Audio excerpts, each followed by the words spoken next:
Welcome to Teas on Tap, hosted by the man who sounds like Bob Ross but looks like Mark Hamill, Screen Printer Mike.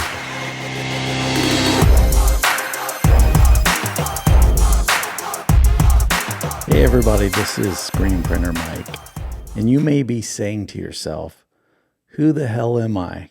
Well, let me tell you.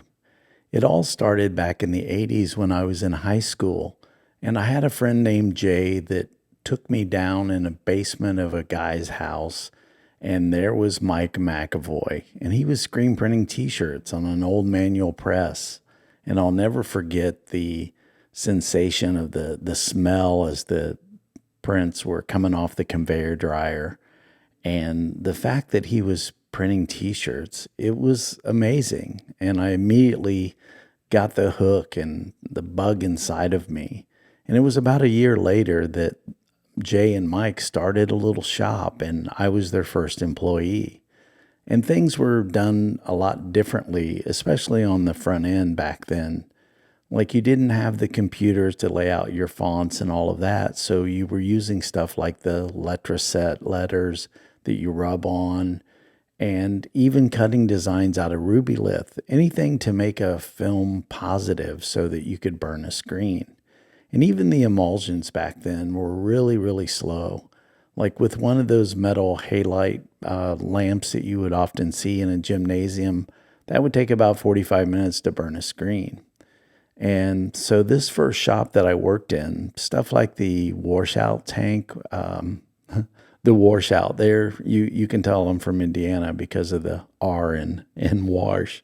But our washout tank was actually an old oil tank, and they had cut the front off of it, and you would set your screen in there and you would spray it out, and that's where all the reclaiming would go on as well.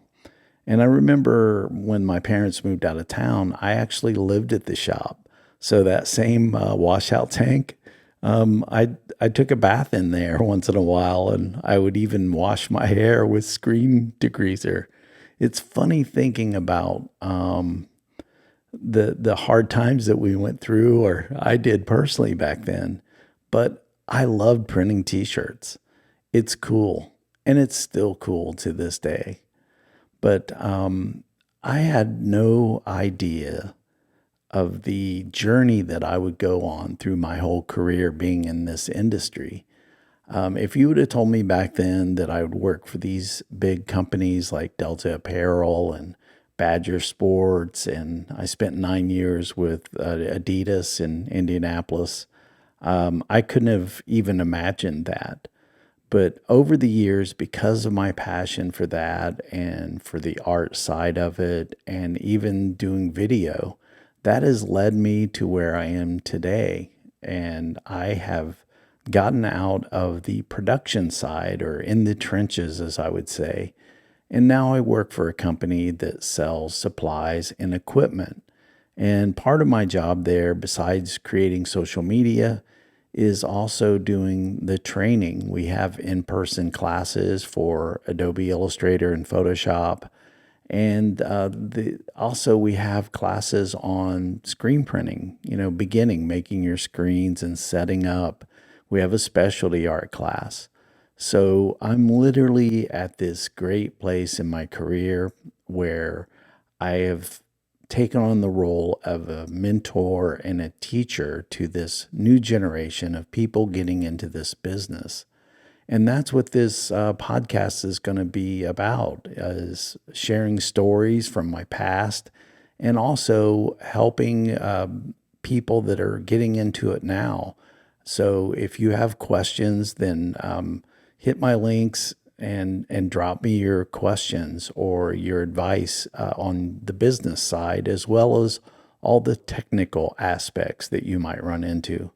So here I am, hit me up, and this podcast is going to consist of the question and answers. I'll be doing some interviews with different people in our industry, and also I'll continue what you see if you follow me on TikTok, my screen printer mic over there.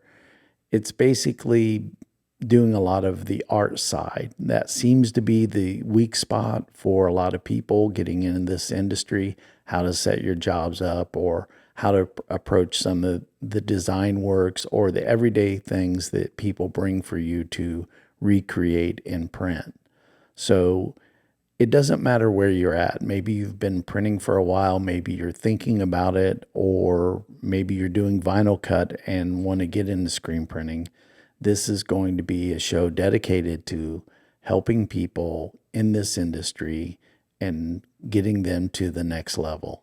So subscribe, stay tuned, and I can't wait to see what we can all accomplish together in this industry as a whole and as a community. So until podcast number 2, peace out, everybody.